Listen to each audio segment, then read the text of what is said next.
our album came out like 6 months later than it was supposed to. And in that timeline, it was not too long before they also put out Nirvana and everything changed. What ended up happening is MTV. And MTV for me is the worst thing that's ever happened to music.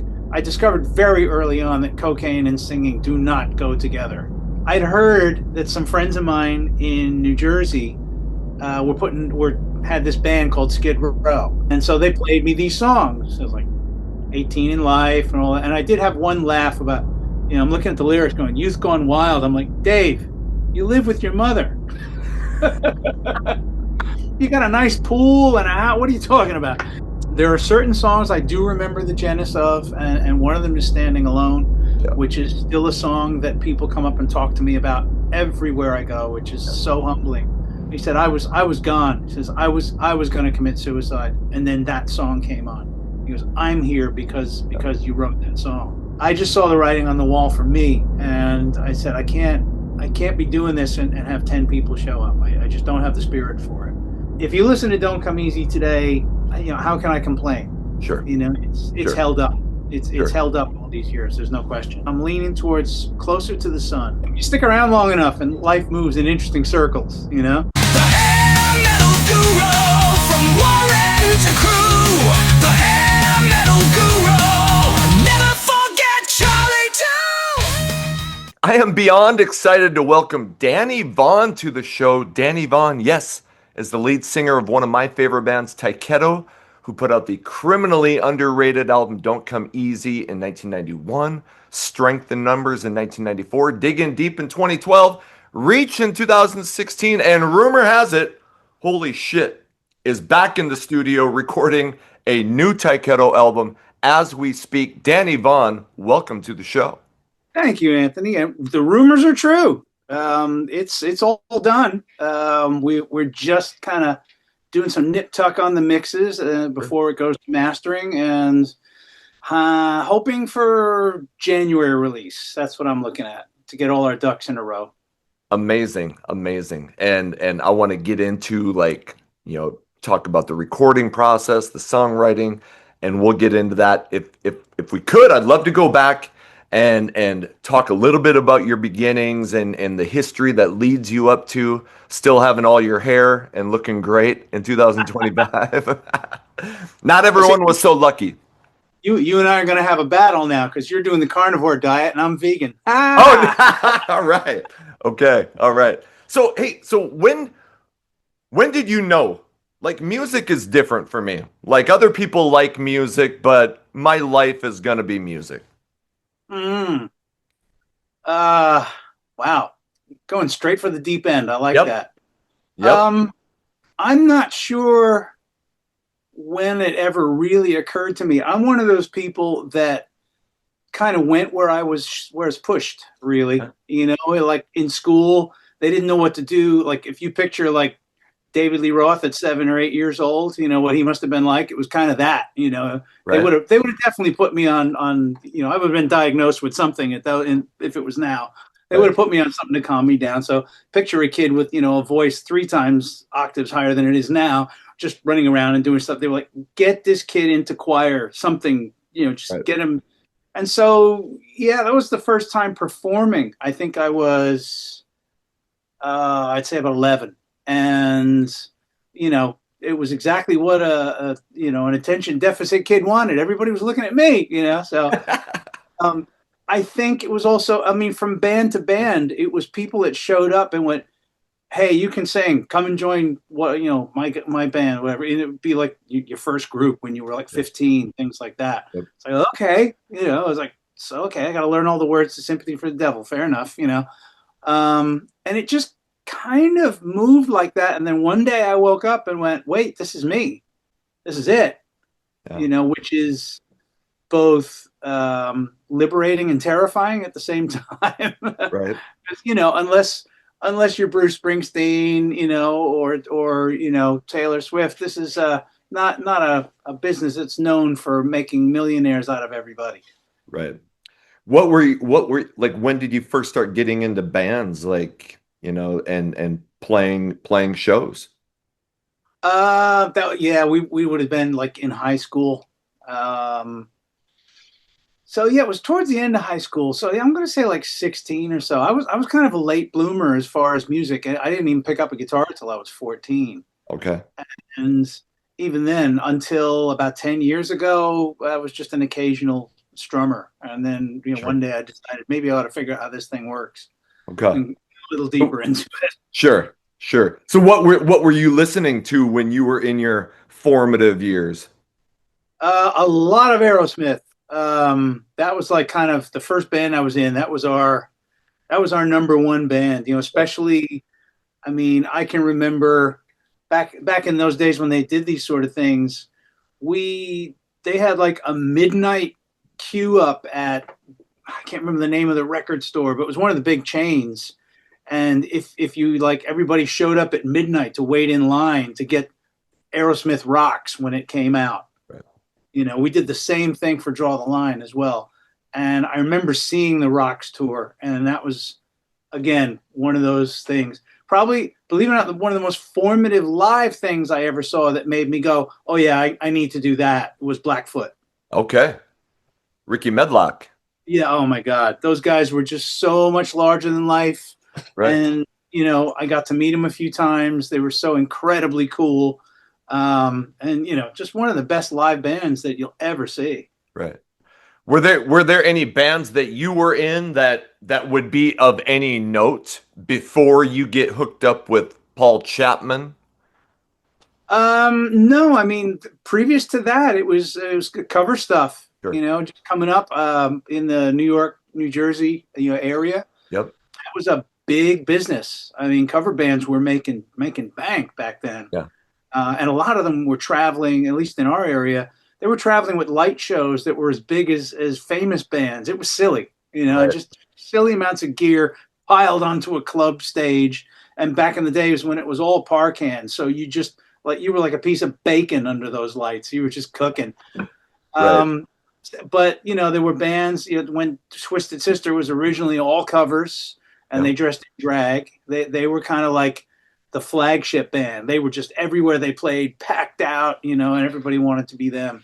So there were a lot of bands like that. And I was in a band called Allied Forces that traveled all around that area. And, for a while, it was how we made a living, which is pretty damn cool. How long was that band going? I want to say about 4 years before my hooking up with Chapman. Sure. Was there a period where you started fiddling around with, you know what, I'm going to start writing my own songs? Like when did that come? Well, the first band I was in, there was one guy who wrote all the songs, and he was just better than we were. And was like, yeah, no worries, Yeah. leave him do it. By the time I got into Allied Forces, we started talking about originals. I'd done some I actually had been with another group that we tried to write all originals for a while. It was all just kind of learning and copying and all of that. So yeah, by the time Allied Forces came along, I had written some stuff. I can't say whether or not it's any good or not. Yeah. But Sure. hooking up with Paul and then kind of moving to the next level and Yep. suddenly being thrown at the deep end with Waysted, where I was suddenly sitting in Copenhagen in Denmark with Pete Way and his girlfriend writing an album. And I'm like, Right. how did this happen? Sometimes I say that when I'm talking to you. I'm like, how the hell did this happen? Anyway, I'm just kidding. So Yeah. how did that Paul Chapman from UFO discovers you somehow and you end up, how did that come about? It came about because there was a keyboard player out of Philadelphia named Jimmy DeLella who now how he hooked up with Chapman, I don't really remember, but he was working with Paul and Paul was looking for a singer. Paul was based out of Florida, so Jimmy had gone back and forth, and Jimmy just happened to see Allied Forces one night. And he came up to me and handed me a piece of paper and said, "This is Paul Chapman from UFO's phone number. Call him." I'm like, yeah, right. And paper went on the floor, and I went home. Yeah. And I think he ran into me months later, going, "Dude, what? You didn't call him? Are you kidding? It's Paul Chapman." It's like, "You're serious?" Right.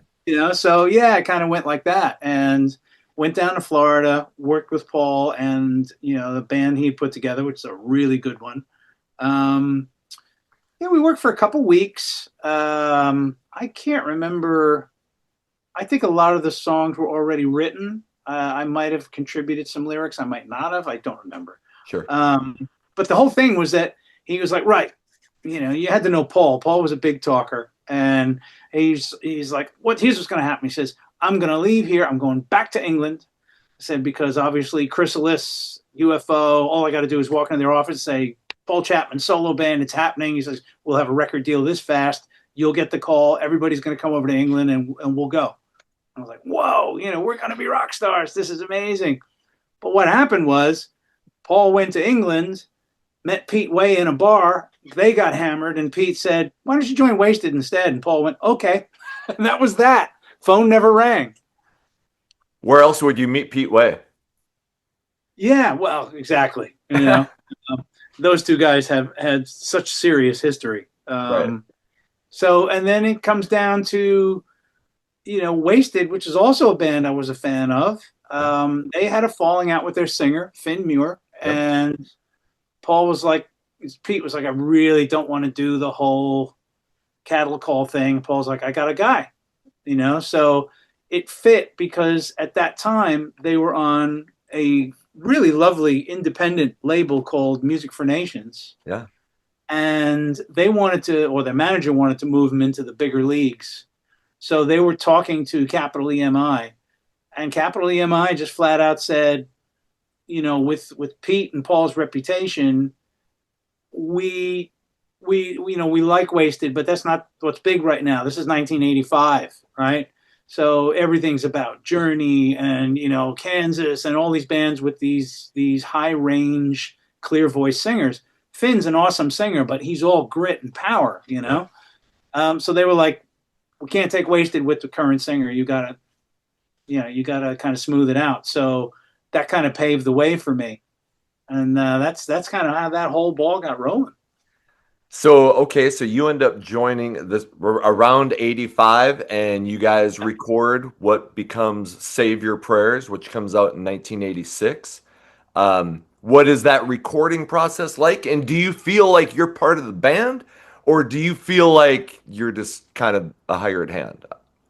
Well, they wanted us to feel like part of the band, but it was tough because, you know, briefly, as soon as I entered, very soon, Johnny D comes into the picture.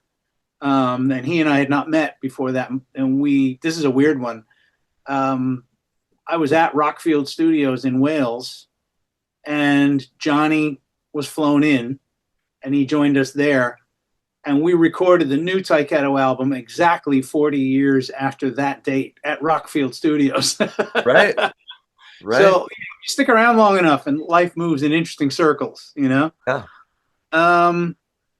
It went back and forth. I mean, we were definitely not part of the old guard. And you know, we were learning as we went, and we made the stupid mistake of trying to keep up with professionals when it comes to drinking, partying, drugs. Yep. And, you know, it came to me very quickly. Like, I can't, you know, if they want me to sing, I can't be doing what they're doing. Right. And that kind of was a bit of a wedge because suddenly I wasn't like staying up all night and doing the rock star things. I was trying to take care of my voice. So there was definitely a schism in the band. There was definitely a separation. Johnny and I kind of kept each other straight, and those guys and their manager, you know, kept their own counsel. So it was a little weird at times. Sure. So how do you, like, when that album is finished? And I'll be honest, I love that album, Save Your Prayers. I think there are potential hits all over that thing. Like, did you guys feel like, hey, we got something here when you were finished with it? I don't know. Okay. You know, I think I was just so excited about having done my first record, even though it was a fairly traumatic experience because I'm suddenly working, you know, in big studios. We did a lot of the vocals at I believe it's studio called Red Bus in London, Sure. which like just before me, they had done that track that Jagger and Bowie did together, Dancing in the Streets. I'm like, okay. And I'm in this studio. All right. Yeah. And there was just trying to learn how to do it at that level quickly was, it was a tough one. It really was. And plus, what the hell were we thinking in the 80s? Everybody I know that's at sort of my same genres, that came up at the same time, like my class, the Wingers and the Firehouses and the Tricksters, all those guys. We all look at each other like, what the hell were we thinking singing that high all the time? Right. What was that about? We were all trying to compete with Steve Perry. Right. I've talked to a bunch of people about like, yeah, it was a good idea then, but you didn't know, most of you probably didn't know you were going to be trying to sing these songs in your 50s and maybe 60s. Yeah, you never even considered doing this at this age. Never even thought about it. Right. I got to ask about there's two different covers of the Waysted album. Right. There's the one that I have, the one that I don't know if it was just America, but just has Pete on the front was, that was the European one. The American one had the bodybuilder on it. Okay. The female bodybuilder, which if they then did a graphic and made it a guy. But when we did the video, we had a proper like British bodybuilder come in and she did the pose of the cover with the sword and all that sort of thing. Okay. So the one you have, we refer to as the Bigfoot cover. Okay. The Bigfoot cover? Yeah, because the feet are like right there. Yeah. All right. If that's what you want to go with. Right. You guys got to tour with Status Quo and fucking Iron Maiden. I mean, for a kid just out of playing in a cover band, that must have been pretty massive. Yeah, well, I mean, just a few months before doing that, I was playing in a band that did an entire set of Iron Maiden. So, no way. Right. Yeah, I mean, so yeah, that was a whirlwind as well. And, those two tours, once again, they could not have been more different. The Status Quo tour was an absolute slog. The people in charge of that band were not nice people. We were treated very badly. The audience, Status Quo fans, they don't want to hear anybody but Status Quo. They start throwing shit at you as soon as you step on stage, Iron Maiden, other side of the coin, couldn't give you enough stuff to, make your show work. Obviously, Pete and Harry were, big buddies for a long, long time. Harry would go out on stage every night in a Waysted t-shirt, so it made a big difference. And, there were just two utterly different experiences. And talking about surreal stuff. So when I was between 14 and 16, I was it's like a junior Olympic wannabe for the U.S. fencing team. Wow. Now, I wasn't anywhere near good enough to make the U.S. team, but I was being coached by one of the greatest coaches of the game and was coming up very quickly. So I did that for like 3 years, something like that. So I get into the Maiden camp and eventually meet Bruce. Yeah. And we start chatting, and I said, I did some fencing. He goes, really? I said, yeah. I said, my coach was Michel Allo, and he just like sat down. I was like, you are fucking kidding me, And from that point on, he's like, right, we're fencing. I was like, no, whoa, it's been like 16 years. Hang on. Right. But somewhere there was video footage of Bruce actually coaching me because he was going for his coaching degree at the time. Wow. Because he's Olympic level. Right. He's an absolutely amazing athlete. That guy can do anything. I mean, yeah, pretty much. Jeez, unreal. Yeah. So beer, fly a plane. right. So rumor has it, not that I'm trying to dig for it, but rumor has it that you and Pete Way had issues. And I mean, the guy is notorious for substance abuse. So like, did you guys butt heads like on tour? When that was going on, like on those tours, or were there issues? And maybe I'm wrong. No, there was very little headbutting because Pete didn't have a very strong personality. He was like, his opinion generally was the opinion of the strongest person in the room. So if their manager was around, who was a complete, I won't use the word, unpleasant man. You can use the word if you want. No, I'm just kidding. All right, he was a cunt. So if he was around, then he would convince Pete this had happened, that had happened. Suddenly we'd be hearing about, you're not getting paid for this or something, whatever. There was all kinds of weird stuff. But as far as like personally, no. We got along very, very well. You're talking about a guy, and he was very charming, Pete. He really was. Sure. And, he would just say, Dan, I'm an alcoholic. But he was not trying to not be an alcoholic. He was like, this is me. And he'd been that since he was 16, and he said he had a highball glass of whiskey on his nightstand. And he said, I have to drink that in order to sit up in the morning and get out of bed. And he said, and then he'd get up and he'd drink that, he'd sit up and he'd go jogging. I don't know how he did it. I really don't. The man was a mystery. Right. So was it pretty easy for you to like stay away from the drugs and the alcohol, or? Pretty much. Okay. I mean, it was fairly well established after a little while. I mean, I did my share of drinking with them, just not to the excesses. Sure. I'd be the guy going to bed early every night. Sure. I was not one of the people that destroyed hotel rooms. I would hide when that was going on. Right. But it was just kind of accepted, and I think fairly respected because the reason was the voice. Right. I discovered very early on that cocaine and singing do not go together. It dries you out terribly. You can't hit any notes. All right, none of that. And I don't. Some guys sing very well when they drink. I don't. Yeah. Okay. All right. When did you know? Okay, my future in Waysted. This is it. It's a 1-album deal. Well, things got weird after we finished the American tour with Iron Maiden, which was just such an unbelievable high. Oh, yeah. The last show was in Irvine Meadows, California. And being as it was at that point, 1987, everybody was standing side stage. White Lion, Motley Crue, Ronnie James Dio, they were all watching us play. Right. Talk about intimidating, Rat, they were all there. Yeah. So the tour ended on a big high, and then we were sort of quietly informed that Paul Chapman was going to get fired.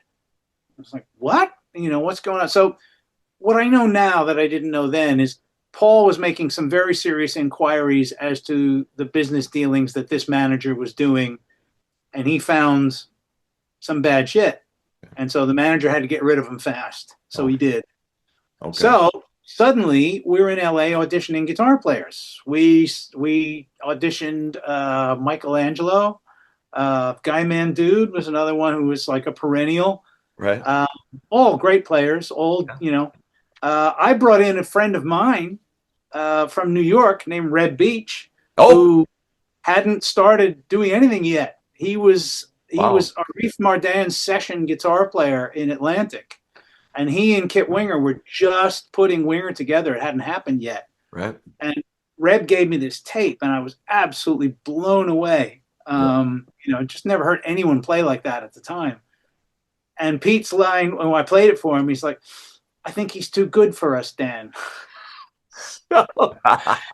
In a sense, I think Reb got saved, because what they ended up doing is they ended up picking a very young guy. I think he was maybe 18 at the time. His name is Eric Gammons, who played with Cold Sweat.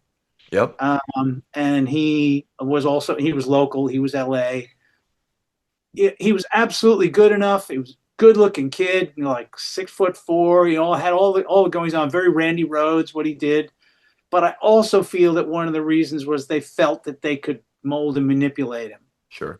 And so we did some quick rehearsals, and I think we did, like, the manager just booked like these 5 or 6 club dates around these kind of Southwest. So we were in Arizona, we were in California, we did some shows, and they were disasters. Okay.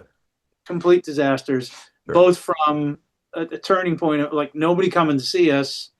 And, as things got worse, Pete was now alone doing his drugs. Right. He didn't have a partner anymore. And so it got really ugly. I always remember the day we all shook hands at the airport. Johnny flew back to Philly. I flew back to New York. and the manager was saying, we'll get this back on board, and and give us a couple of months, and we'll have the game plan. All that. And I turned to Johnny and said, "They're never calling. This is over." And that was Right. Wow. So Taiketto is next. Did you ever get like? I gotta think with your voice, you must have had some phone calls from bands going, "Hey, man," or am I wrong? this is one of my best lessons I ever learned in my life. I came back from that. First of all, I had a lot of good connections. Yeah. Smallwood Taylor, Iron Maiden's managers, wanted to immediately put me into a band. Wasted's manager pulled up some bizarre clause in the contract I signed. He said I couldn't work with them, and he just cock blocked me for no good reason other than he didn't like me anymore. Sure. So I hadn't, the well ran dry in England very quickly. Yeah, so I kind of expected the phone to start ringing, and it really didn't very much. But one audition that was very interesting, and again, this is to me, one of my great lessons in life, was I'd heard that some friends of mine in New Jersey had this band called Skid Row, and I knew Dave Snake, excuse me. Yeah. So I called them. I was like, am I getting a look in this or what? Look what I just did. I just came off all these tours. So I walked into that audition thinking, they got this. And so they played me these songs. I was like 18 in life and all that. And I did have one laugh about, I'm looking at the lyrics going, Youth Gone Wild. I'm like, Dave, you live with your mother. You got a nice pool and a house. What are you talking about? Anyway, so I did the audition, and, the guys were great. And so I'm just, waiting for the call, because everybody wanted the gig because they knew Bon Jovi had anointed them. Yeah. They didn't want the gig because, we didn't all want the gig because it was like going to be the next great thing. And those guys knew that. Yeah. They were aware, and they were looking for something, and it wasn't me. Okay. So I got a very nice phone call from Rachel, and he's like, dude, you sang great. It's just not what we're looking for. So at the time, my ego was so fragile. It was like, fuck those guys. Who do they think they are? On and on and on and on. And then, I don't know, a year later, maybe less, I hear the first album, and I hear Sebastian, and I went, oh, because that's not me. Right. I can't do that. Right. And right. He's brilliant, and he's exactly what they were. He was that just like reckless 100 miles an hour, hanging your head out the window with a car screaming. That was him. That was what he did. He lived it. He wasn't faking it. And he had that voice, that I was like, I can't do that. Sure. So it took me years to come around and go, rejection doesn't mean you suck. Rejection means that wasn't your place. Right. That you weren't the person for the job. Actors talk about that all the time. Yeah. There are just a number of reasons why your star wasn't picked that day. It's not because you aren't good. Rejection is something we all struggle with. Oh. And artists in particular really, like I said, it crushed me for a couple of years. Sure. And then, I got wise. Sure. And speaking of finding your place, well, you did find your place. Yeah. So how do you guys get together, the Tyketto guys? And there's a great you probably have, I'm sure you've documentally yours. Yeah, that was something we so it's a fantastic, piece, but if you could just kind of go through your perspective, how did you guys get together? Well, that was, I was still, I think, still in Waysted. I had gone home for a bit of a rest, and it's a bit of a name dropping session. Forgive me. No. 2 blocks away from where I lived in Brooklyn with my fiance and her family was a guy named James Lomenzo, who's currently now playing bass for Megadeth. Yeah. James has played bass with everyone. Yeah. Back then, he was playing bass for Bobby Rondinelli and his band. Yeah. And we spotted each other in the neighborhood. We were the only 2 guys that looked like this in Bensonhurst. We're like, whoa, who's this guy? Right. So we became friends and still are. He's one of my best friends in the world. And so he gave me a call. I auditioned for Bobby Rondinelli, didn't get that. But then he gave me a call when I was home and he said, "Hey, listen, I'm doing this demo tape to help out a drummer friend of mine. He's really good. And he wants to submit this song to Whitesnake because they're looking for drummers." I said, "So, who was playing guitar? I think one of the guys from Overkill was playing guitar, Sure. and James was playing bass." And so he's like, "We're doing this Cheap Trick medley." I said, you know that stuff inside out. Would you mind coming down and helping out?" I was like, "Absolutely." Sure. So I came in and was introduced to the drummer, Michael Arbini. And, we just hit it off pretty quickly. So I went in, did it once again. I'm the only, at this point, White Lion hasn't taken off yet. Yeah. That hasn't happened yet. I'm the only rock star in the room. Guys from Overkill, they're very big in their circle, but I'm the only guy that's just finished touring with Iron Maiden. Right. So I get up there, I belt the song out. It's all right, cool, done, one take. Michael comes in and he shakes my hand. He goes, "Dude, that was great. I loved it. I think you got one better in you, though." Me, and that was the beginning of a beautiful friendship because he understood me and he was absolutely right. And he understood me right from the start. I just talked to him 2 days ago. We're Sure. still best of friends and Awesome. talk about everything. So I was really impressed by him. I was impressed by his playing. And when I started to realize after Waysted was done, after about a year, phone's not ringing. I got two choices. I'm working some shit jobs. I can stay at those, or I'm gonna have to make my own way here and use what I've learned in the last couple of years. So that's what I did. And Mike was the first phone call. And so then you get the guys together, and the beginning of Tyketto, I think, and maybe other bands do this, but not that I've heard of. You guys are like, before you live together, Yeah, and you try to create. We did this before Rock and Roll Boot Camp became a thing. Sure. No question about. I will claim we were the first on that. Yes. I'm sure there were bands in the 70s that did it. I think Lynyrd Skynyrd did it, things like that. But yeah, it was once we had the personnel, we we found this guy, God knows where. He had a underwater demolition business. You can't make this shit up. So he was a professional diver along with his company, and their job was planting explosives on things like bridge buttresses that needed removing and stuff like that in the Hudson River and things like that. Big company.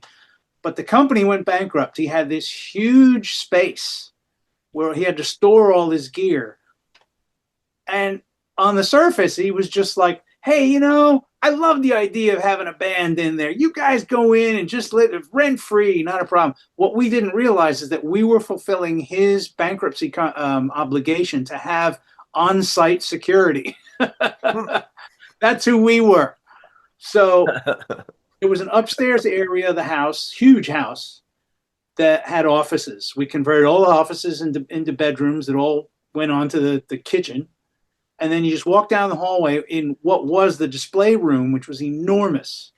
And we set up all our gear. So whenever there was money, we would have to stop once in a while and go out and work odd jobs to have money for food and things. Right. But generally speaking, we could live and breathe music all day long. Right. And so the songs for Don't Come Easy were born out of that. That was such a concentrated thing. And if Brooke came up with a guitar riff, he only had to go 2 feet to his right and knock on my door and say, "Hey, check this out." And it's like, "Oh, right, okay."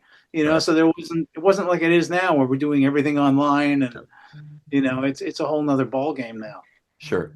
So you guys have this connection to Lemoore, the rock club, and don't you guys end up getting your management through there? Can you kind of tell that connection? And I know you guys rehearsed there and started playing there anyway. No, you done your homework. Hey, man.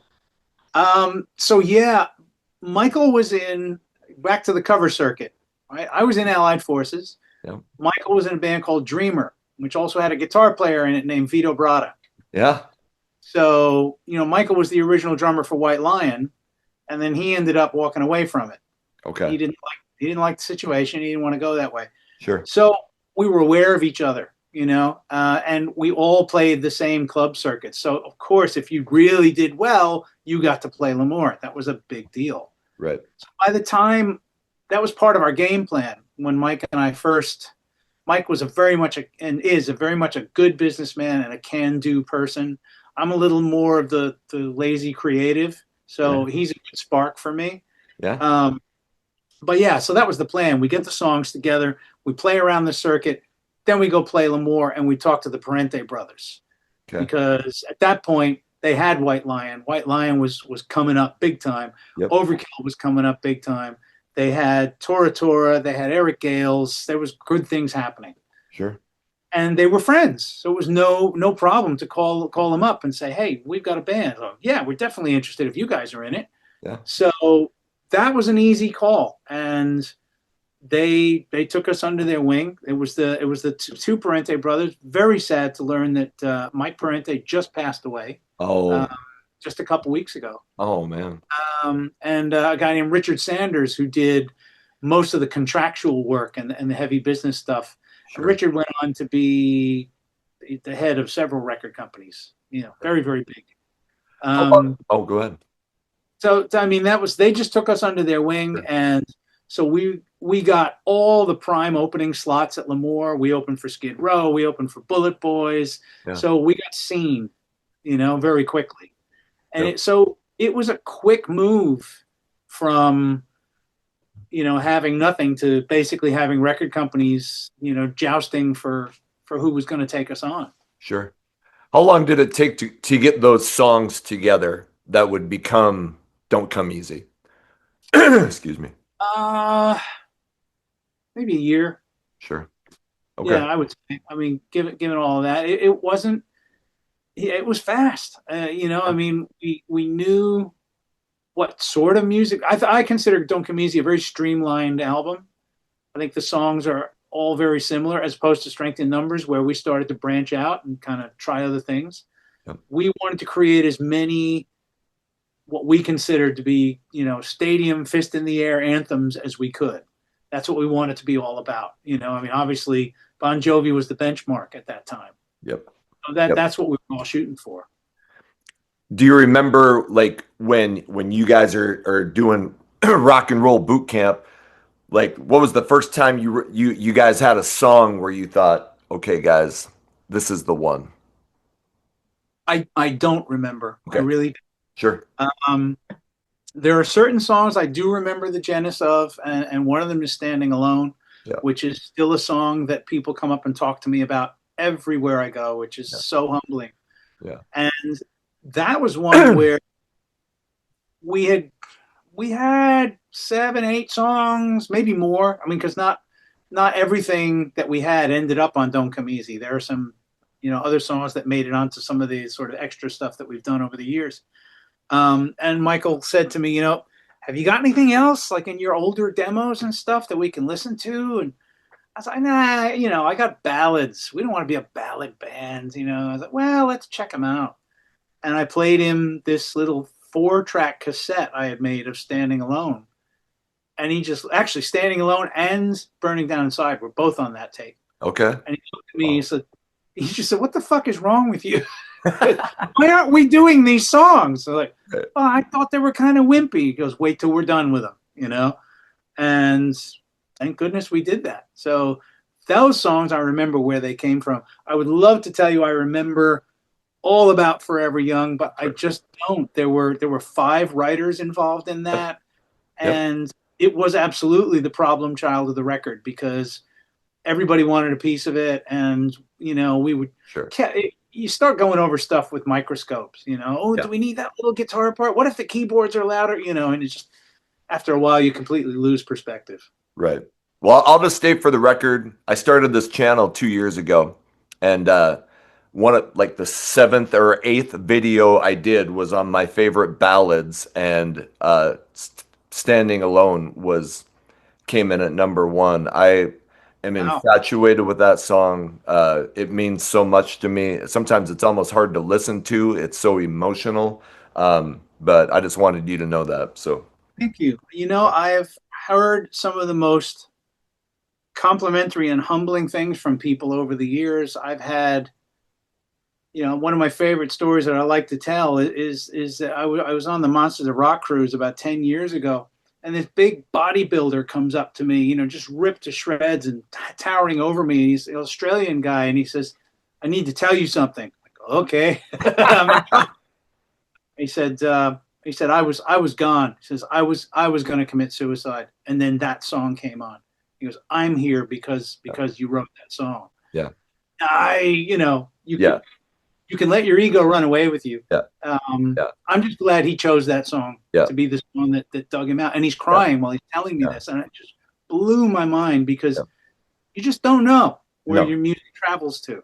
yep. You I've know, had some even at moments with, our level, you know, yeah, I received fan mail from Nepal one time. I'm like, how did that happen? You know, right. so you just don't know where it's all going to travel, and to be still standing here 34 years later and playing these songs for actually the audiences are getting bigger and bigger again.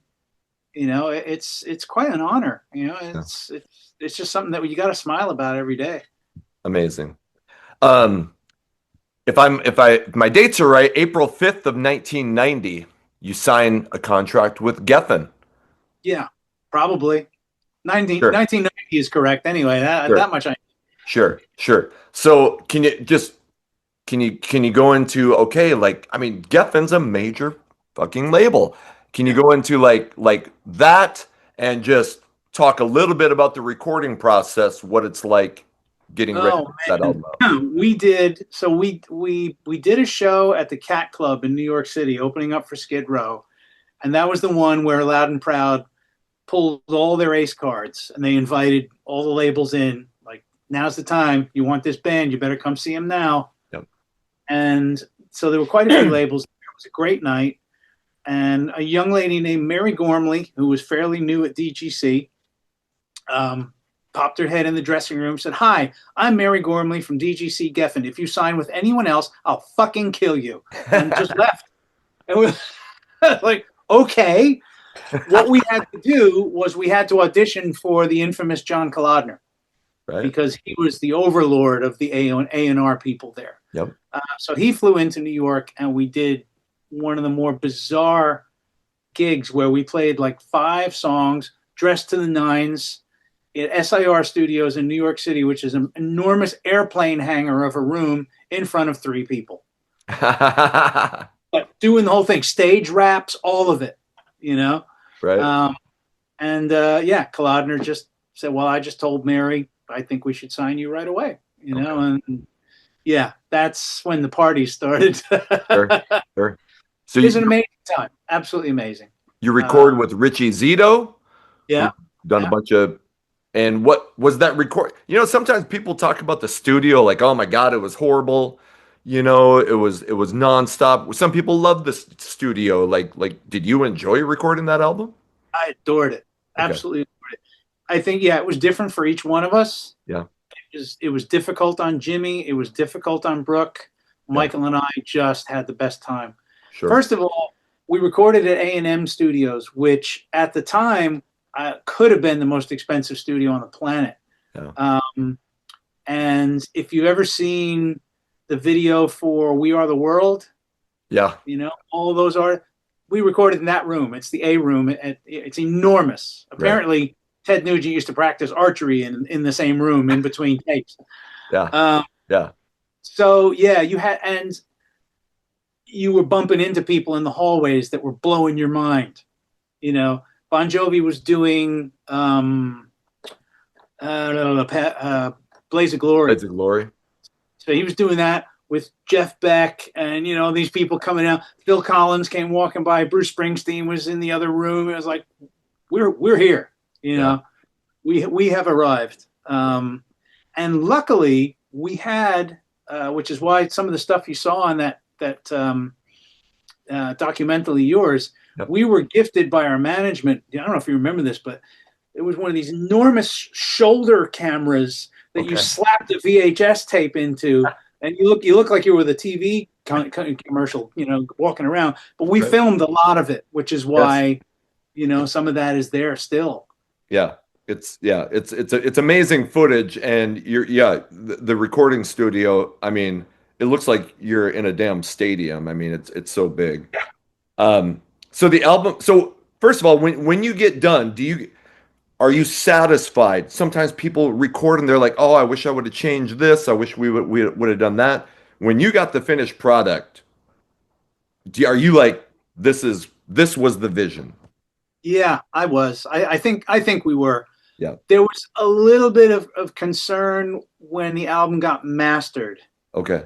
For anybody who doesn't know, mastering is a process where they take your final mixes, everything's balanced, everything's where you want it and all that, but Yeah. then they add certain EQs, they add things, they don't change the level of any instruments, Right. but it's an overall thing that happens to make Yeah. every song, sound cohesive. And I remember at the time we weren't as happy. We thought that the mixes sounded better than the masters. That was the only thing. Okay. But if you listen to Don't Come Easy today, how can I complain? Sure. It's Sure. held up. It's Sure. held up all these years. There's no question. Yep. You guys So, put yeah, out we came out of there going, yeah, mission accomplished. Right. We thought we were sitting on an absolutely great record. Sure. And it comes out in April of 91. Forever Young gets good traction. To start, so what's the plan? What's the promotional plan, the touring plan? Like what are you guys going to do after it comes out to make it happen? Well, they put us on tour with Nelson, who Okay. was also on DGC and had the #1 song in the country at the time. Yeah. Which was a wild experience because the average age of the Nelson audience was like 11. So you had them, but you also had their moms. See, Yeah. this was the good thing. And they were playing, we were playing anywhere from, 3,000 to 15,000 a night, so it was an amazing experience. Those guys were great, and their band was absolutely phenomenal. Totally. I absolutely love it when I know I haven't, like as an opening band, you always put it in your mind, we're going to kick these guys' asses. Yeah. Now, you don't say that when you open for Iron Maiden because that Right. ain't going to happen, And I saw Nelson rehearse at the first sound check, and I was like, we're not kicking these asses either. These guys are great. And they were another they were so different from the album to live. Yeah. You had Bobby Rock on drums, you had Brett Garsett on guitar. There were some big players in that band. And, Matt and Gunnar are not to be trifled with. They're fucking brilliant, I saw them live in Fargo, and they were phenomenal. So yeah. Yeah, I'm not surprised. And they're musicians through and through. It's in their blood. Yep. So yeah, I mean, we had done a couple of little things with other bands like Blue Oyster Cult and things like that, but that was the big tour. Sure. So the big problem was that we finished Don't Come Easy. It should have been released earlier than it was. Okay. I only recently found out why it was held up so long, which was that David Geffen was in the process of making a deal of selling the whole company to Universal. Okay. And he put a stop on everything being released for about 6 months. So our album came out like 6 months later than it was supposed to. And in that timeline, it was not too long before they also put out Nirvana and everything changed. 6 months could have been a big difference. Yes, it could have. There's no question. And okay, so you mentioned Nirvana, and I'm sure you get asked it a lot, but what was your perspective? Like when you saw it come in, and I've always said a lot of us at the beginning thought, oh, it's just another kind of rock. You have your Tykettos, your Metallicas, your Skid Rows. We just thought it was another kind of rock. We didn't know that it was going to end up ending. Like, what was your perspective of seeing it? Well, I have to give you two perspectives, which is then and now. At the time, I absolutely fucking hated it. I was just like, why would anyone listen to this whining, complaining, life is shit lyrics? Everything to me was so down. Yeah. But what I learned that makes sense is that, unfortunately, the record industry is a business, and it's generally populated by people that don't know a damn thing about music. There are a few exceptions. Guys like Clive Davis are an exception. You know, Yeah. they invested in artists. I mean, if you think about it, Judas Priest put out 4 albums, maybe 5, before they were a big band. Yep. Nobody gets a 5-album run to get big. You know, Right. you get one shot and out now. Right. So, but what I realized looking back on it later was that, you know, when a band gets big, let's say when Guns N' Roses hit, right, 1989, I think that was, everybody in the industry who has no thoughts of their own goes, where are they from? LA? Right. Let's all go to LA. Let's find all the LA bands. Everybody that looks like they're doing heroin and wearing bandanas, sign them, sign them, sign them. Some of them were very good. LA Guns, very good, you know. But some of it was rubbish. What ended up happening is MTV. And MTV for me is the worst thing that's ever happened to music. I've always hated video. None of us got into music to be movie stars. And it shortened the attention span. Yeah. And they did the horrible thing of just giving everybody what they wanted all the time, 24 hours. Yeah. So, you know, what ended up happening is you got exposed to 1,000 bands in matching leather studded outfits with long puffy hair, throwing the guitars around their necks with their girlfriends humping the front of their cars. And suddenly the audience went, enough. Right. Who are these guys? The guy's wearing my grandfather's cardigan. What the fuck's that all about? You know, holy shit, he's jumping into the drum kit. Look at that. Boom.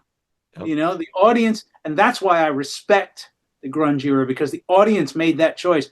I can tell you from being at Geffen Records, they didn't know. Right. They put that out because Nirvana had been selling an independent record of their own called Bleach, yep, which wasn't done. That was a new thing. They were selling their own records out of the trunks of their cars at colleges, and they sold like 60,000 of them. Yeah. So Big Money says, we want in on that. Right. Bought it, put them out in Nirvana, but went, hey, you know, we'll double sales. We'll do 120,000, 200,000. It'll be great. Yeah. And Nevermind goes to a quadrillion platinum, you know. They didn't know. They just rode that pony all the way to the bank. Yep. So after the cycle for Don't Come Easy, like is there, oh shit, or what is the feeling in the band when you know, maybe, you know, it doesn't do what it should have done? Yeah, well, there was definitely oh shit, and then like happens to 99% of all bands that get into the music business, you've sunk your whole heart and lifetime into the creation of album 1, and suddenly you've given 3 months to make album 2. Yep, start writing. Oh shit! Now we had some songs that were backlogged, so and I'm very proud of Strength in Numbers. Yep. I think it's just as good. I think it sounds great, but it was intentionally a little more diverse. Yeah, you know, some songs got a little heavier, some songs got bluesier. You know, there wasn't that streamlined attention towards, you know, Bon Jovi anthem rock that we had on the first album. We finished recording that album also under great circumstances with Kevin Elson, you know, who done Europe and Mr. Big and Lynyrd Skynyrd, you know, loved that whole process, recorded that album at Fantasy Studios in San Francisco, in Berkeley.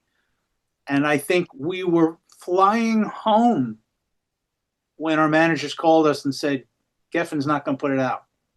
We had actually gotten to the point where, nobody will remember this, but what record companies used to do was send out test cassettes to radio stations.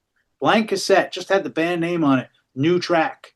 Yeah. They'd have gone that far, and then some bean counter pulled the plug. Wow. And that was that, you know, and that was 92. It took us 2 years to get the album actually released, which we did on Music for Nations in Europe, which was probably the best label I've ever worked with. You know, they did what they said they do. They told you what they couldn't do. You know, it was just very above board. And we got a lot of life out of that album. We toured very hard in 94, 95. When it was over with Geffen, was there any thought Did you guys sit down and go, okay, hey, we're still doing this thing, like we fully believe in it, or was there any kind of shit, maybe it's not going to happen? Yeah, well, I'm easily prone to bouts of dark depression, so it took a little while, to get my head out of the sink. Sure, sure. I uh, I absolutely. I put that down to Michael. Michael, when you tell Michael it's over and nothing can be done, Michael gets serious. I was Okay, like, oh yeah, and so right. I don't even remember how we got the ball rolling again, but we continued to play shows. Yeah, We, Loud and Proud was still managing us for a while. We booked our own shows. We did acoustic stuff. We did all sorts of things to try and, keep the band name rolling. And eventually the album did come out. And like I said, we toured Europe very hard, but yeah, America was done. yeah. We've never been able to come back to the States and do anything worth noting. It came out in May of '94. I remember finding it at Media Play. It's funny, like, and that's how big of a fan I am. I remember buying that and going, "Holy shit," And there was one copy at the store, so it came out on CMC, and but Yeah, in '94, that was a disaster. right? Okay, CMC just terrible. They okay, didn't do anything, which should never have gone through them. okay, And that's another reason why Don't Come Easy, Strength in Numbers in England and Europe is as big as Don't Come Easy, sales wise. In right. America, nothing, because CMC they did nothing. Sure. Yeah, you weren't seeing promotion for that thing, you know, in magazines and all that at Now all. they ran a real mess of it. I don't know why they even took us on. If you're not going to put any kind of effort into it, why do it? You guys ended up putting out Standing Alone, 94. Yeah. And could you just and I see why, because it never and shit, sorry if I backtrack. Like did it get released as a single on Don't Come Easy? No.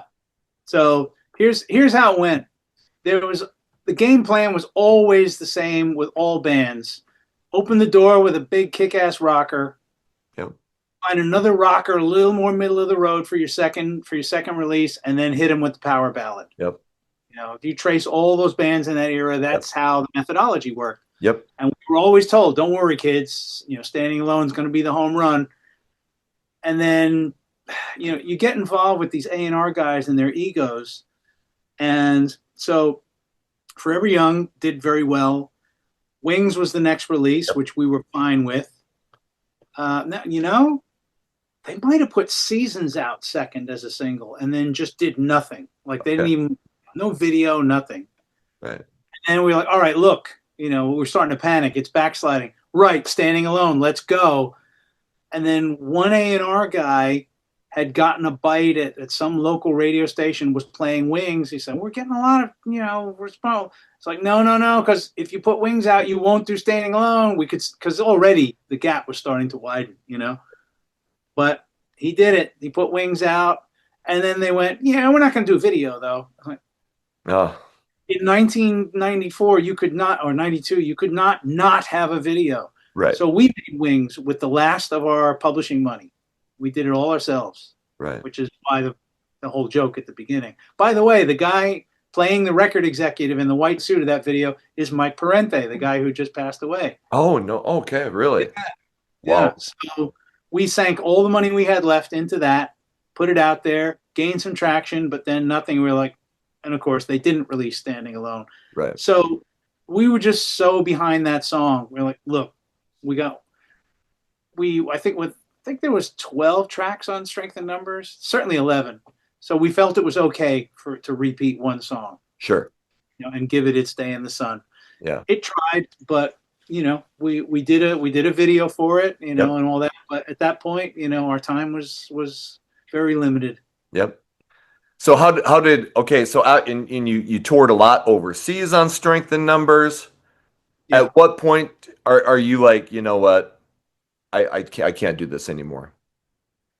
It's there were a lot of things going on with me personally. Sure. So I guess it was towards the end of 95 or 96. I'd done a tour with a broken leg, which was fun. Wow. and it was watching your baby die. Yeah. Part of it, you show up at a club, and last year you had 500 people, and this year you have 50. Yeah. And I just saw the writing on the wall for me, and I said, I can't be doing this and have 10 people show up. I just don't have the spirit for it. Yep. Guys were very unhappy with me. Michael and I didn't speak for a couple of years after that. And it was actually my idea that they replaced me with Steve Ojiri, Okay. because Steve was a good friend living in Staten Island. He wasn't working in a band at the time. He'd been with Tall Stories, which I thought was like one of the best bands of the whole era. That Yeah. that first album is still some of the best songwriting I've heard. And he's a great guy, Steve. So that seemed like a natural fit. And they went off, and I retired 96 to 2000. I did nothing music. Sure. And, they went on and did the Shine album. Yep. So you said you retire from 96 to 2000. In 2000, you come back with your first solo album, Soldiers and Sailors on Riverside. I have that. I remember thinking, holy shit, Danny Vaughn, and it's not like it was getting a bunch of publicity, but you'd read blurbs about it if you were still like reading rock magazines. So what drags you back in to rock and roll? Michael Arbini, once again. When we started talking again, I was living up in New York, and I wasn't doing anything musically. I wasn't playing in any bands or anything like that, but I was writing. Yeah. And not having to write for a specific audience, I wrote anything I felt like writing. It was any kind of music that came to my head. And so he asked me, what am I doing? And I had this tiny little, like, 4-track recorder. And I said, I got loads of songs. He goes, man, I'd love to hear them. So we got back together. It was, old friends seeing each other. And I played him some songs. And he said, we could make an album with this. I said, yeah, but it's not Tyketto. He goes, no, it couldn't be. It's totally different. And we just signed on with a small label over in the UK that was very interested. Tyketto has a really good and pretty big name in the UK in the rock world. So at this point, my expectations were just to be a musician and to enjoy it. Sure. I call Soldiers and Sailors on Riverside my 70s album. It just, there's a lot more exploration of bands that I loved, and different vibes and all that sort of thing. Yeah. And there was no pressure. Yeah. You just do the music that I feel like doing. That and Fearless both were done under those conditions. Right. You put out your last solo album in 2019, Myths, Legends, and Lies. To me, Irish folk sounding. And Some of it. is that something that, were you always into? Taiketto had a strong acoustic sound anyway. Like what was the writing of that album like, and how did you decide that direction? Well, it's that album I call that album, My Orphans. That album consists of songs that span anywhere from being written the year before that album came out to being written 40 years before that album came out. It's just all the songs that were too different to include even on my solo albums as a rock record. It's like, there's blues with horns on it. There's, there is an Irish flair to it. There's country. There's all sorts of things going on in there. And excuse me. It was self-funded. The fans paid for it, and I can remember just getting ready to release it and thinking, no one's going to get this, and I was quite pleasantly surprised. People have really liked it, and I'm prepared to make number 2. I've got the songs.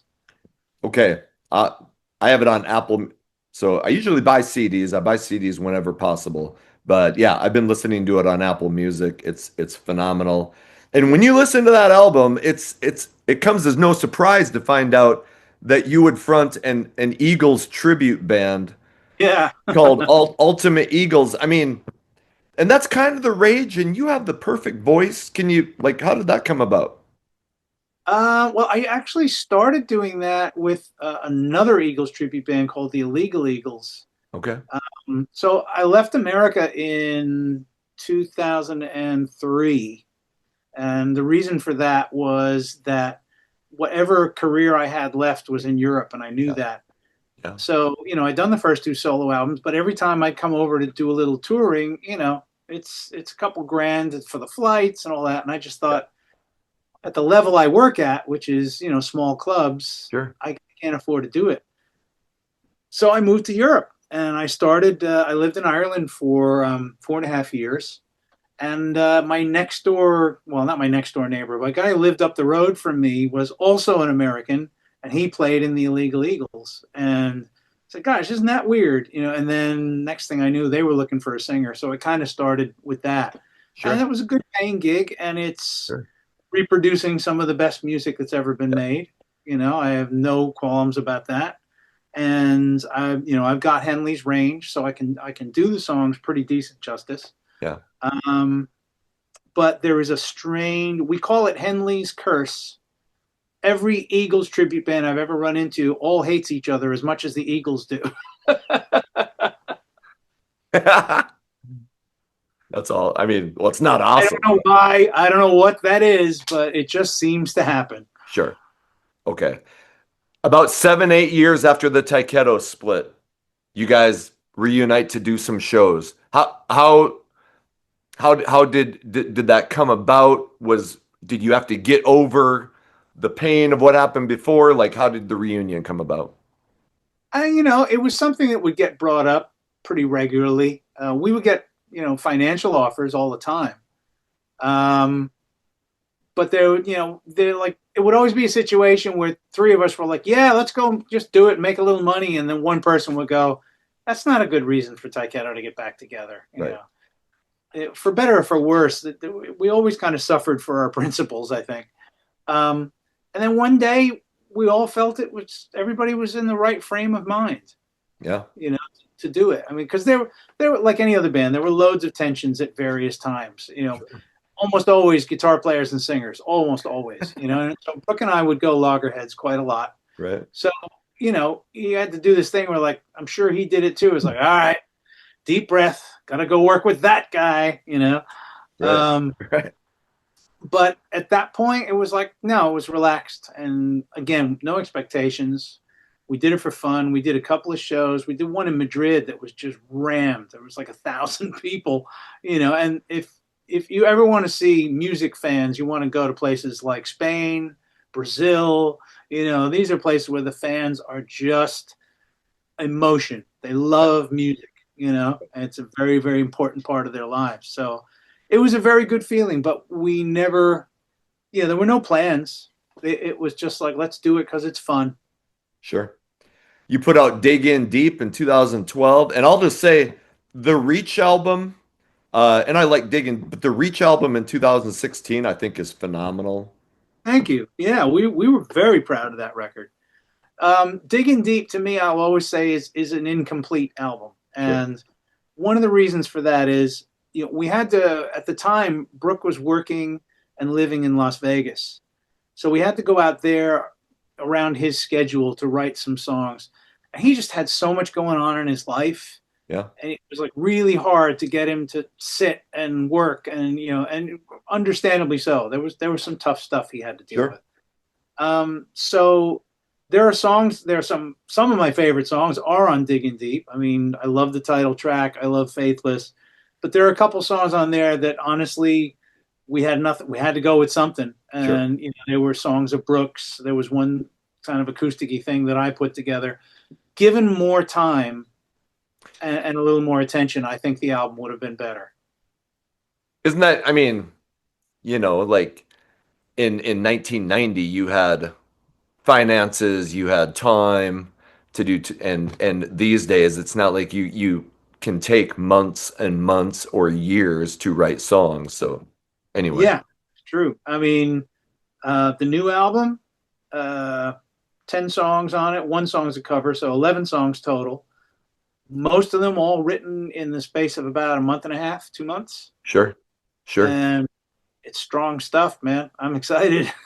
So tell me how tell me how, well, I know in 2022, you were, Michael was, hey, I'm out. He has things to do. It's not like a big blow up. He's No. okay with I'm most proud of in the whole history of the band is there was no drama involved. sure. It was post-COVID. Everybody had just spent the last year and a half at home, and both Michael and Chris Green Yep.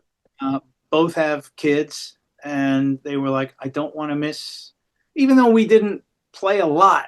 Yeah. That was part of what was holding us back, was that Michael had such a huge successful business that he could only get away for 2-3 weeks out of a year. Sure. But he also did so much of the planning and financing that it occupied a great deal of his time. And he said, I just think that, I need to they both kind of folded the tent. So I just said, well, then, Tyketto's done. And that's okay. I will go on and do solo stuff and whatever else. And both of those guys were the ones who just said, why would you not go on? I said, one original member, you know how people feel about that, Yep. And it was Michael who just said, look, if it's you and you're singing those songs with the same voice, he goes, just go and do it, see what happens. Yeah. So we did. Jed Rylands had been with us for many years already, since the reunion started. So he was kind of a staple, our keyboard player. And I've worked with Chris Childs from Thunder and a number of other things. He was in the Eagles tribute bands. You're never going to find a finer bass player, so that was an easy call. And he played on Reach as well. Yeah. So, finding the other two guys, it was really. I almost didn't call Johnny D because I was just thought he's so busy. He's working with Doro. He does these other projects. And then I remembered, I said, if I don't call Johnny D and he finds out that I'm auditioning drummers and I picked one, I'm going to get a phone call going, yo, dude, you don't even call me. So I was like, I'll call him. He'll tell me no. And then I can move on. Right. And I called him and he was like, I'm in. Yeah. Like, oh, really? So again, that circle, So I'm not on unfamiliar territory. I'm working with a drummer who I trust and know intimately. Yeah. And then Harry, who's much younger than the rest of us, he played in a band called Caned that had opened for us on tour a couple times. And also we did another DVD, a project called We've Got Tomorrow, We've Got Tonight, where we actually did a sit-down show where we took Tyketto songs and changed them completely. There are strings, horns, backing vocalists, all this kind of thing. It's a great DVD. Right. And so the Caned was fronted by three beautiful sisters who also sing amazingly. Right. And so they were our backing vocalists. Right. Harry was the guitar player. They opened up. Harry and Chris started getting along really, really well. So when Chris decided to retire and I thought about looking, I said, how do you feel about Harry? He goes, he's absolutely the guy. I said, if he's not working with Kane, grab him. Right. And so that's worked out really well. So it's kind of all in the family, So when did you get hey, you know what? Screw it. We're going to make an album with this lineup. Well, we came back out after COVID and we did a tour of the UK with ourselves, FM, and Dare. Yeah. Which was a really good 3-band bill. All great bands live. Yep. Same genre. We got a really, great crowd, and again, this is still post-COVID. We're not sure how people are going to come to stand close to each other, whatever. And we had such a great turnout and everybody was firing on all cylinders on that one. So I knew that I was contractually obliged to do a record in the next couple of years. But I really wanted to make sure that the live band gelled. I didn't want to make a Tyketto record with a bunch of studio players. I wanted it to be the band I tour with. Sure. So we needed to really cut our teeth for a while together. And so once we did that, I was kind of the last person in the boat for that one. Just going, all right, I'll make a record. It's a hard process for me, songwriting. It doesn't come easy. Okay. To coin a phrase. Sure.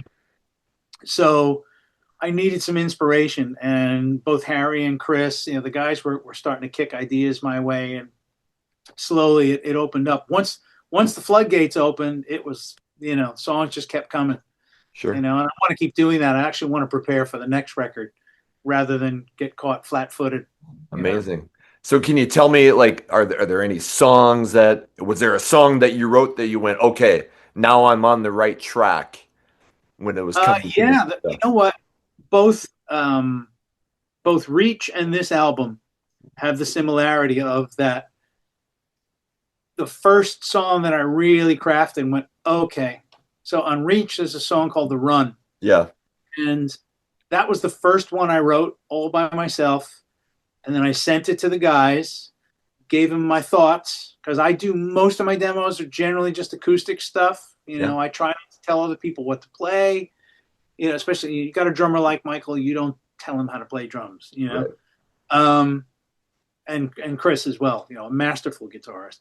So what they sent me back was everything I hoped for. And I heard this demo. My wife was like, "Are you crying?" I was like, "Yes, I am," because it's everything I heard up here.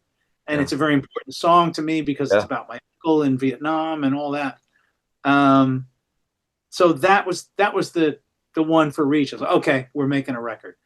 With this one, it's a song that's called The Brave. That's very similar in temperament, I think. And I wrote it. I'm a little better at demos now. I've got lots of studio gear here at home that I can, do drum tracks and all this sort of thing. And I was really excited about it, and nobody kind of reacted. I'm like, uh-oh, I've lost my touch here. I was like, okay. And then slowly over time, guys started coming back to me, The Brave, it's really good. We could really do something with this. And that's become kind of the flagship song of this album. Okay. So how much is left of recording it? Do we know when it might come out? And do you have a title for it, the album? Recording is done. Okay. We've done the mixing. We haven't mastered yet. I'm shooting for January of next year. I think that's enough run up time. Plus, we've got some tour stuff in the works that will sync up with that. Sure. I don't officially have a title yet, but because we're having a good conversation, I'm leaning towards Closer to the Sun. Okay. One of the songs on the record, but Sure. I think that's going to be my album title. Okay. What label is it going to be on? That I can't tell you yet. Okay. Still talking to people. No problem. No problem. I'm not being secretive. I just don't know. Sure. Sure. And you mentioned like what are you doing for shows right now? And I know I got to ask, and I know it's not a great scene, but is there any chance you come to America? Beyond the Monsters of Rock cruise, I doubt it. Sure. And the reason is that like Tyketto could play a good gig for a number of people in Chicago and New Jersey and Dallas and LA, but there's a lot of miles in between all that stuff. And I actually did a video on it. It's on my YouTube channel because so many people ask. I was like, here's what goes into it. You got to fly 5 band members and 2 crew members from Europe. Okay. So you're already $7,000 in the hole as soon as you step off the plane, and you never recover it back, and nothing's getting cheaper. Yeah. Gas, food, eggs. Let's not go there. So it just doesn't seem feasible. It's my hope that we might get, some festival offers that'll be good enough that we can afford to do it, or, at least where we're not going to be in the hole doing it, where we can show up and play for an American audience. Sure. Because that's what's kept us going in Europe, and just we're out there. We're doing several festivals over the summer, and our placing on the festival hierarchy is getting a little higher, because we deliver live. We've always been about giving it everything you got live, and that's the band's reputation. Real Gone Music just reissued recently Don't Come Easy on vinyl. Yeah. Has there ever been any talk of maybe strength in numbers or anything with to do with the back catalog? Just wondering about that. Yeah. Yeah. There's constant talk about it. Because some of those record companies don't exist in the forms that they do, it's kind of a legal mess trying to figure out who owns what. Right. So strength in numbers is one of those where nobody can quite figure out who owns it. But yeah, it's ongoing right now, actually, Sure. because with the release of a new album, of course, if we're with a new label, they're going to be interested in the back catalog. Yep. We own the rights to Dig in Deep. I think we'll own the rights to Reach next year. Okay. So all that's in the wind, man. Okay. Where do I send people? Like, where can people keep up with what is going on with Danny Vaughn? Tyketto.com, DannyVaughn.com, Facebook page, Instagram page, Real Danny Vaughn, those sort of things. Sure. Much as I am not a fan of social media, it's a tool I need, so I'm out there. It's a necessary evil. For some, yeah. For others, it's just evil. I can relate to that. Hey, is there anything that I missed? Anything that you would, that we can let the fans know before we wrap up? Well, if it's a little bit of a shameless plug, but I mean, a Please. lot of the stuff that we're talking about, these DVDs, things like that, that's all stuff that we funded ourselves. So you can find them. There's a lot of good merch out there at DannyVaughn.com or Please. Tyketto.com. We ship everywhere, and it's really what's keeping the band afloat. So it's kind of an important thing. Luckily, I see more memes about that. Support the live bands that are still out there working. Because we're not making records and going out and buying a fleet of Corvettes. Those No. days are long gone for everybody. Yeah. We're trying to figure out how to keep the lights on and still be musicians. I still buy CDs. You'll see over here, like this pile is probably what I bought over the last couple months. And I encourage people when the new album comes out, and I'll put your websites in the description of this video. So Brilliant. go check out everything you got. And when the new album comes out, you're welcome to come back and talk about it and maybe do a track by track if that's anything that interests you. But I'm Absolutely. I'd super love to.